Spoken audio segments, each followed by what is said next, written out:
Okay, so this video is entitled "The Narcissist Will Die for Attention." So this is going to be a quick one. So a while ago, maybe about 2, 3 years ago, had to be about 3 years ago, I went to visit my narc mother, right?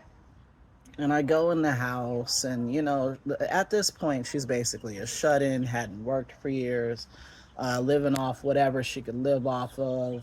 I believe the people making money in the house was my brother, her boyfriend a little bit when he wasn't too busy smoking weed and playing bass, and I guess whomever else kicked in the state, somebody made it happen, right? So it was already kind of a really not so favorable existence for her. So I go to see her for whatever reason. I don't recall why I went to see her because this was a point where I was low contact, but I went to see her. And long story short, she's sitting on the couch, and uh, she shows me her neck. Now, in your neck, you have something called a carotid artery, okay? And that's one of the main arteries that supply blood to your brain and everything. So obviously, it's a pretty important thing. And she's showing me this. Now, if you look at my neck, other than some razor bumps and this protruding, you don't really see anything. When you looked at her neck, you saw her pulse dancing. You're not supposed to see your pulse in your neck that clearly. So clearly, what that indicates is that her heart was working hard. Now, at this point, my mom had lost a little weight, but previous to that, she had eaten and ballooned up to about 300 pounds. So I go to see her, right? And she shows me her neck, because again, I'm in healthcare, for those who may not, have watched the channel before. She shows me her fucking neck.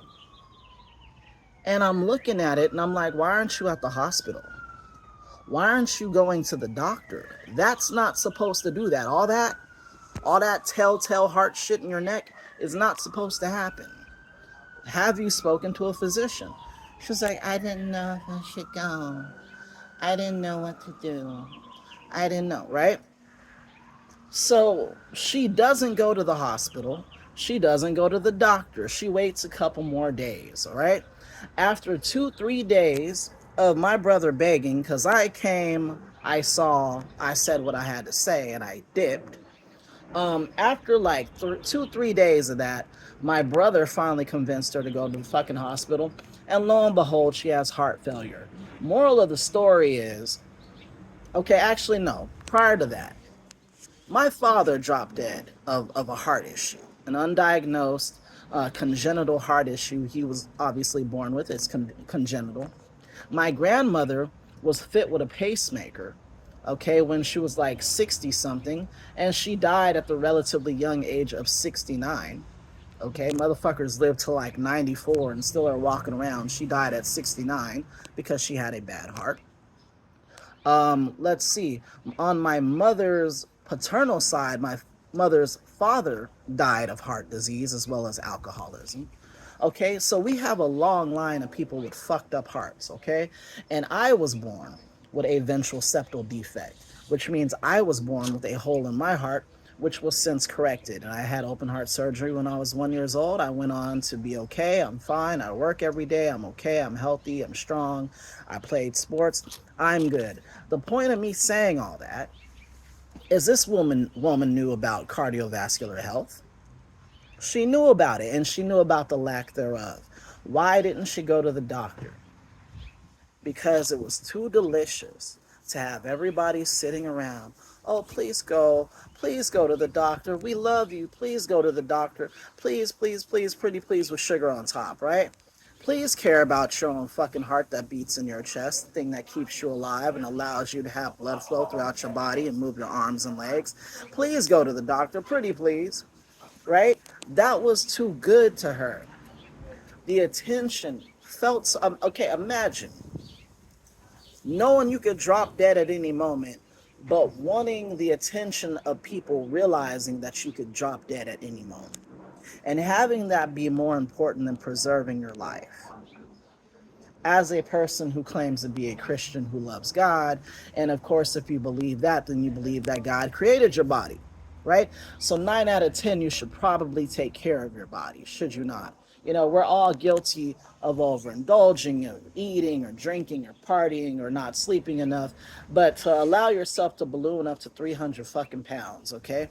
Balloon up to 300 pounds and then feel and see, okay, with a throbbing neck, the negative effect that's having on your cardiovascular health, and to still do nothing while you sit there and you bask and everybody orbiting you and, oh, please, please go, is some of the most crazy, sad, annoying, childish, little girl bullshit I've ever seen.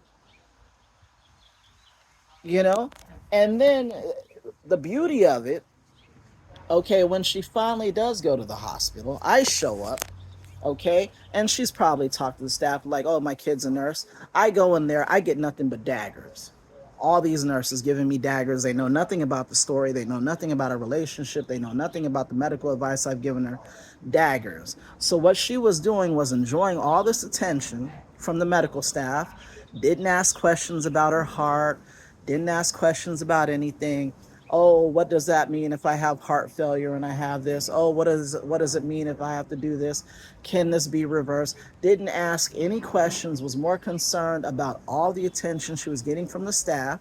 And then she also got to do another thing she loved, which was talk shit about me and triangulate everyone against me, which makes no sense, because if you actually want to live and I come in there as your advocate, as a member of the medical fucking community, wouldn't you want these people to want to talk to me?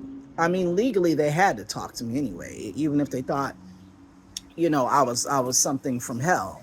But wouldn't you want the situation to be better so that there could be more clear communication, right? So the moral of the story is, a narcissist is a really pathetic being, and they will literally risk their life just for attention.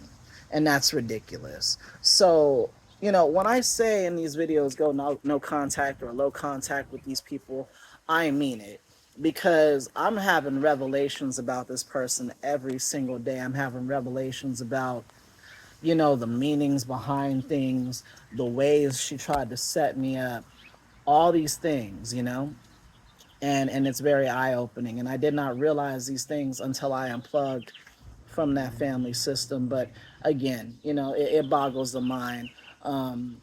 This woman would have rather dropped dead than missed out on an opportunity to be a fucking victim, and that's ridiculous.